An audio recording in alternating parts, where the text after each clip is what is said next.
Untuk menjadi seorang coaching dibutuhkan kompetensi khusus, yaitu salah satunya adalah kehadiran penuh. Saya Mega Dilisari, calon guru penggerak angkatan 11 dari SMA Negeri 1 Muncar, Kabupaten Banyuwangi. Di sini saya akan melakukan proses observasi untuk kebutuhan tugas demonstrasi kontekstual modul 2.3. Assalamualaikum warahmatullahi wabarakatuh. Salam guru penggerak. Kami calon guru penggerak angkatan 11 dari Kabupaten Banyuwangi, Jawa Timur. Di sini saya Mega Dilisari dari SMA Negeri 1 Muncar sebagai observer. Saya Dewi Novitasari dari SD Negeri 2 Ringin Putih sebagai coach. Saya Christine Purniawati dari SD Negeri 1 Kedung Ringin berperan sebagai coaching.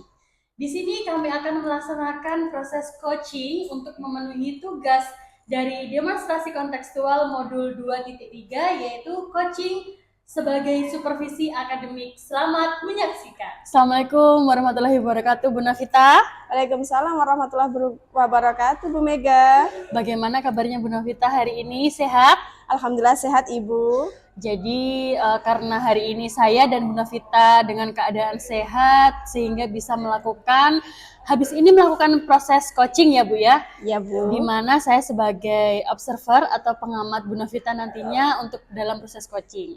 Nah, sebelumnya untuk kita proses coaching ada beberapa pertanyaan yang ingin saya sampaikan atau yang ingin saya diskusikan dengan Bu Novita ya.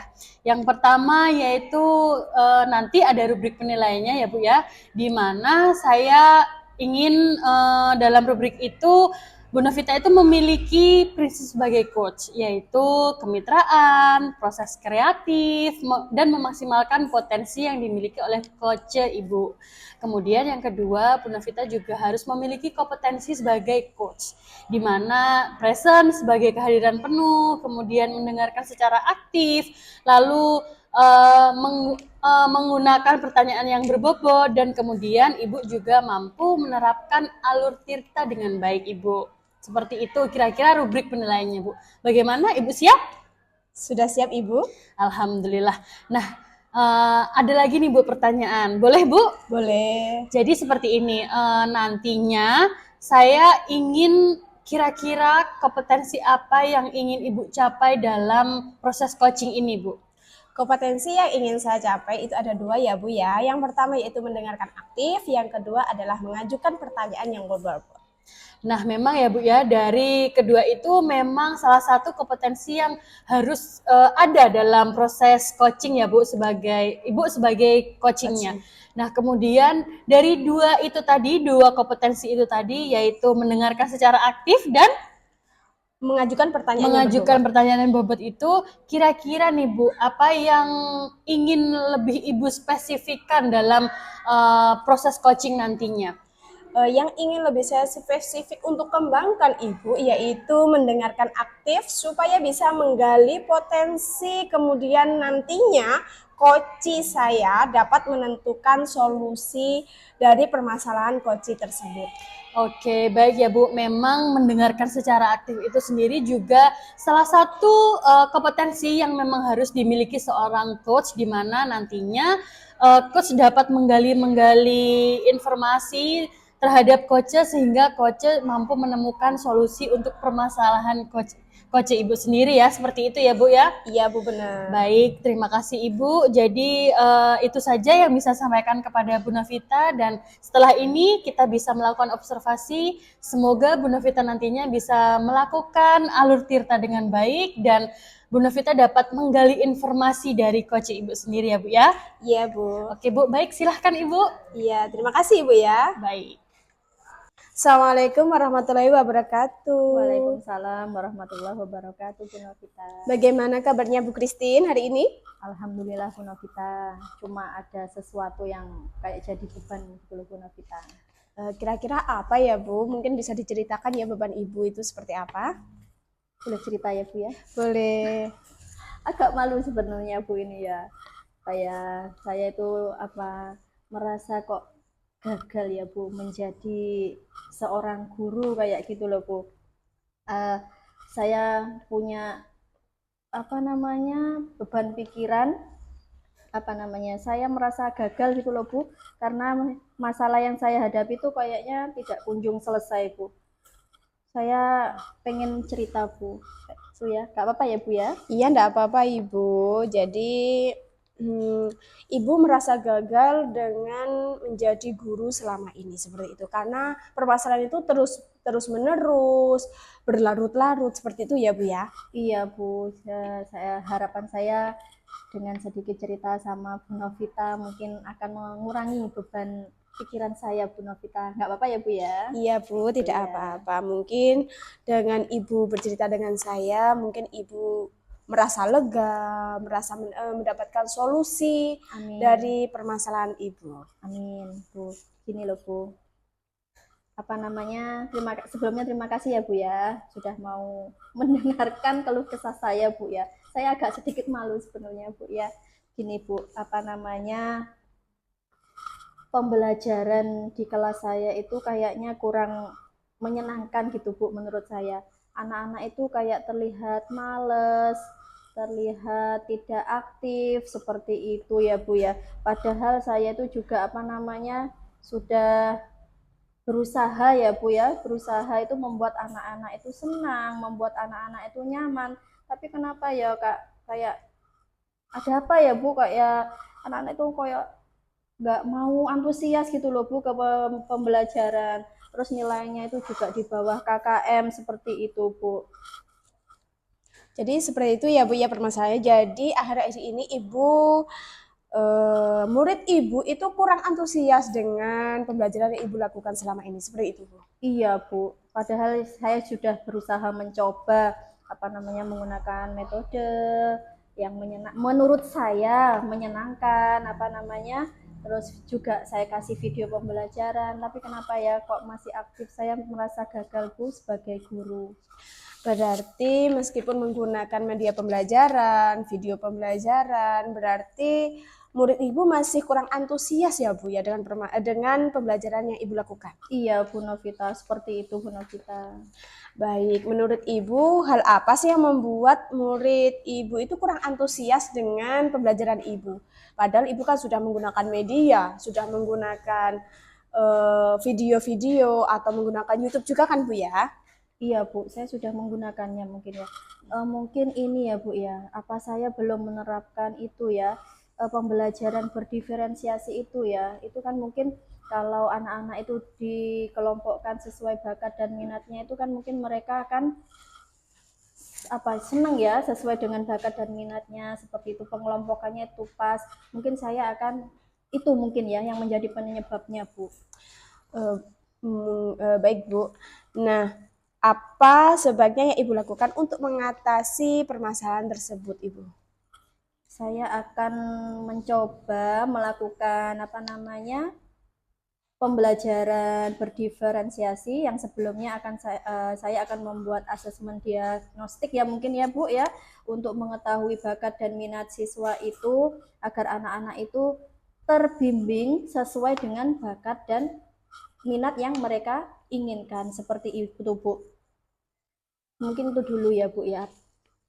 Bagus sekali Bu. Jadi kalau saya lihat itu memang sependapat dengan Ibu, sebelum pembelajaran dimulai sebaiknya menggunakan asesmen diagnostik agar dapat memilah siswa yang auditori, visual, dan juga bisa menentukan minat belajar siswa sesuai dengan minat belajar siswa tersebut.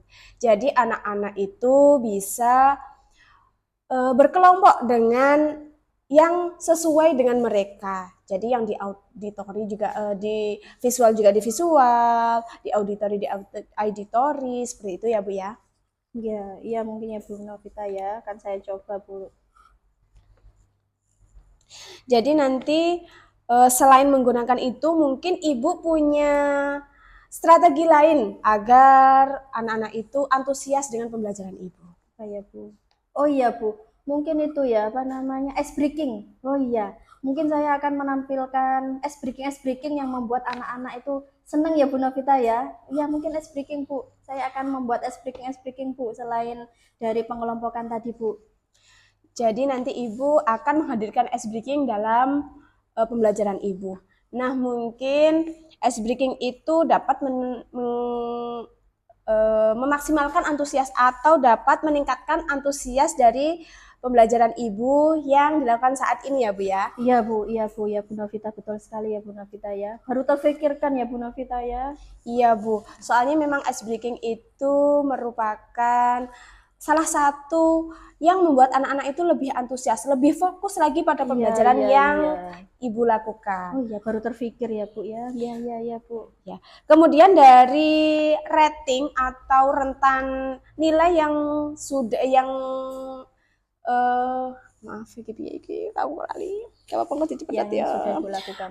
Kemudian kalau dilihat dari rentang skalanya saat ini pada posisi berapa pembelajaran Ibu yang sudah dilakukan dari ini angka skala 1 sampai 10? Angka berapa ya Bu? Mungkin saya masih merasa di angka 6 Bu. Karena saya masih melihat anak-anak itu masih kurang aktif seperti itu Bu. Ya, semoga nantinya secara rencana pembelajaran Ibu dapat tersampaikan dan dapat dilaksanakan dengan baik ya Bu ya, serta antusias anak-anak juga lebih meningkat ya Bu ya. Amin. Iya Bu. Yeah. Nah, kira-kira siapa sih rekan kerja Ibu yang dapat membantu Ibu dalam melaksanakan rencana yang Ibu rencanakan tadi? Ya, saya punya rekan yang menurut saya sering menolong saya ya Bu. Mungkin saya akan minta bantuan sama Bu Ika.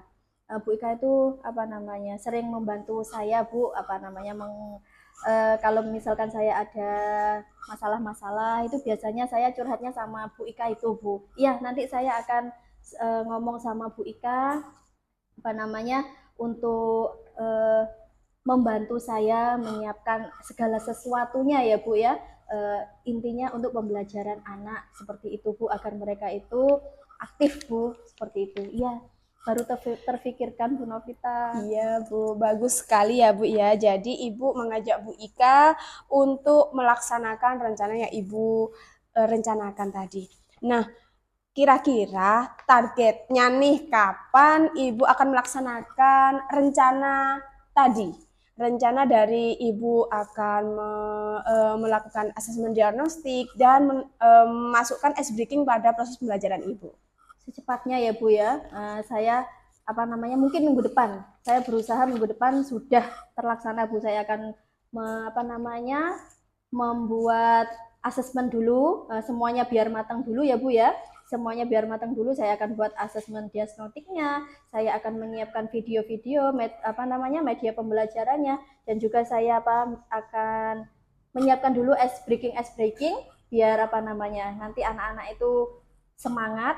Saya juga punya banyak ice breaking gitu loh Bu. Nah, tapi secepatnya Bu, minggu depan akan segera saya laksanakan Bu. Baik Ibu. Nah, dari seperti itu Ibu merencanakan, Ibu dalam proses itu mungkin apakah ada kesulitan atau tantangan tersendiri sih Bu untuk membuat permasalahan rencana tadi dapat terlaksana dengan baik? Saya intinya mungkin tidak ada ya Bu ya, tidak ada. Saya akan konsisten dengan rencana saya ya Bu untuk melakukan kegiatan-kegiatan tersebut. Intinya saya ingin anak-anak itu aktif Bu, seperti itu Bu. Oh, seperti itu ya Iya. Bu ya. Nah, komitmen yang seperti apa yang Ibu lakukan agar rencana ini dapat berjalan dengan baik Bu? Oke, saya berkomitmen untuk menciptakan pembelajaran yang aktif, yang menyenangkan, membuat prestasi anak itu meningkat seperti itu. Saya akan berkolaborasi dengan kepala sekolah, dengan rekan sejawat untuk mewujudkan semua itu, Bu. Nah, Ibu, dari komitmen ini mungkin Ibu ada kayak tantangan atau hambatan tertentu mungkin Bu? Semoga tidak ada ya Bu, saya akan berusaha untuk melaksanakannya. Semoga tidak ada tantangan, semoga semuanya mendukung ya Bu ya. Iya Bu, semoga semuanya berjalan dengan baik, Amin. semua berjalan dengan mendukung. Baik Bu, semoga semua berjalan dengan lancar juga. Jadi proses pembelajaran yang Ibu lakukan itu sangat menarik siswa atau siswa mungkin antusias dengan pembelajaran yang Ibu lakukan selanjutnya. Nah Ibu, dari itu mungkin apakah Ibu mendapatkan pencerahan dari percakapan kita hari ini? Alhamdulillah Bu, dari percakapan ini saya sedikit lega. Kayaknya saya tadi tidak terfikirkan ya Bu ya, ada ice breaking itu apa ya. Ternyata dari percakapan kita saya merasa lega Bu. Terima kasih ya Bu Novita ya, Iya, mau berbagi keluh kesah saya Bu Novita. Iya Bu, terima kasih ya Bu. Jadi Iya. memang dari percakapan kita tadi jenengan sudah dapat solusi yang terbaik dan semoga solusi itu dapat berjalan dengan lancar ya Bu ya. Amin, amin. Terima kasih Bu Novita. Iya, sama-sama Ibu. Saya senang mendengar cerita Ibu. Semoga nantinya kita bisa terus bercerita, terus melakukan perbincangan yang dapat menemukan solusi seperti sekarang ini. Amin. Iya Bu Novita. Baik Bu, sama-sama. Semoga kita dapat bertemu kembali di lain waktu. Assalamualaikum warahmatullahi wabarakatuh. Waalaikumsalam warahmatullahi wabarakatuh. Baik Ibu, bagaimana perasaan Ibu setelah melakukan proses coaching Ibu? Alhamdulillah sangat senang sekali ya Bu ya. Nah, baik, sekarang kita akan melakukan pasca observasi, yaitu coaching yang sudah Ibu lakukan. Nah, di sini apa nih yang sudah Ibu lakukan pada saat Ibu menjadi seorang coach? Nah, saya saat menjadi seorang coach yaitu sudah melakukan proses coaching dengan alur kita dengan secara baik dan beruntun, Bu. Oke, baik. Nah, apa yang menjadi indikator ketercapaian dalam pengembangan yang Ibu inginkan dalam proses coaching itu tadi, Bu? Nah, menjadi 3 indikator yaitu menerapkan 3 kompetensi ya Bu ya, yaitu yang pertama kehadiran penuh, mendengarkan aktif, serta mengajukan pertanyaan yang berbobot Ibu. Oke, baik, luar biasa Ibu. Nah, kemudian dari yang sudah Ibu sampaikan itu tadi, memang Bu Novita sudah melakukan kompetensi-kompetensi yang harus dimiliki oleh seorang coaching, yaitu kehadiran secara penuh, kemudian Ibu juga melakukan pertanyaan yang berbobot, serta alur tirta yang sudah Ibu lakukan secara runtut ya Bu ya. Dan saya juga melihat sudah terjadi kesetaraan Bu, tidak ada antara coaching dan coach itu sudah setara di sini. Jadi itu memang yang sudah diharapkan dalam proses coaching ya Bu ya. Nah, kemudian di sini yang ingin saya tekankan lagi, Bu Novita juga sudah memiliki 3 kompetensi yaitu kehadiran penuh, juga mendengarkan aktif, dan mengajukan pertanyaan yang berbobot Ibu. Saya rasa itu saja yang bisa saya sampaikan kepada Bu Novita terkait dengan pasca observasi kali ini. Semoga nantinya Bu Novita bisa melakukan proses coaching lebih baik lagi dan selalu bersemangat untuk terus berlatih ya Bu ya. Iya Bu. Baik, terima kasih ya Bu Novita. Semoga hari ini berjalan dengan lancar, Ibu sehat, dan nantinya kita bisa bertemu kembali. Iya Bu. Assalamualaikum Bu Novita. Waalaikumsalam Ibu.